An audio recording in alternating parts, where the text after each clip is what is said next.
వారు కాంగ్రెస్ని వీడినప్పుడు కాంగ్రెస్ని విభేదించింది సిద్ధాంతం కోసమే.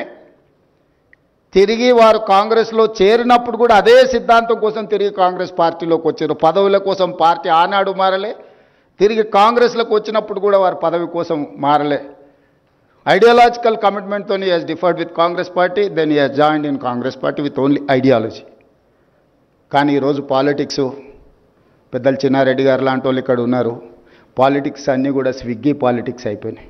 ఐడియాలజికల్ పాలిటిక్స్ లేకుండా పోయి స్విగ్గీ పాలిటిక్స్ వచ్చింది. ఈరోజు ఎవరు ఎంత ఫాస్ట్గా డెలివరీ చేస్తారు, ఆన్లైన్లో ఎవరు వస్తారు, లేకపోతే మనకు కావాల్సింది ఎవరు తొందరగా ఇస్తారని ఎవరు కమిట్మెంట్తో ఉన్నారు, ఎవరి ఐడియాలజీని ఫాలో చేస్తున్నారు. సిద్ధాంతకర్తలుగా లేకపోతే సిద్ధాంతాలను నమ్మేవాళ్ళు, సిద్ధాంతాలను పాటించేవాళ్ళు, సిద్ధాంతాల కోసమే పనిచేసే వాళ్ళు దేశ రాజకీయాలలో తగ్గుతూ వస్తున్నారు.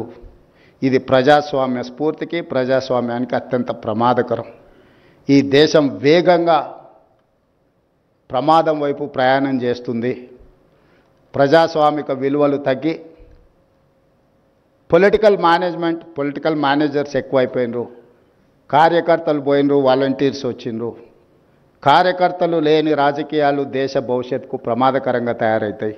వాలంటీర్స్ వాళ్ళు ఎవరైనా, ఈవెంట్ మేనేజర్స్ ఎవరైనా, అవుట్సోర్సింగ్ ఎవరైనా, ఏ డ్రెస్ కావాలంటే ఆ సీజన్కి ఆ డ్రెస్ వేసుకొని ఆ పని చేసి వెళ్తారు. పాలిటిక్స్ కూడా ఈరోజు ఆ విధంగా మారుతున్న సందర్భం. యూనివర్సిటీ విద్యార్థి రాజకీయాలలో సిద్ధాంతపరమైన రాజకీయాలు రావాల్సిన అవసరం ఉంది. దేశ రాజకీయాలలో ధన ప్రభావాన్ని తగ్గించాల్సిన అవసరం ఉంది.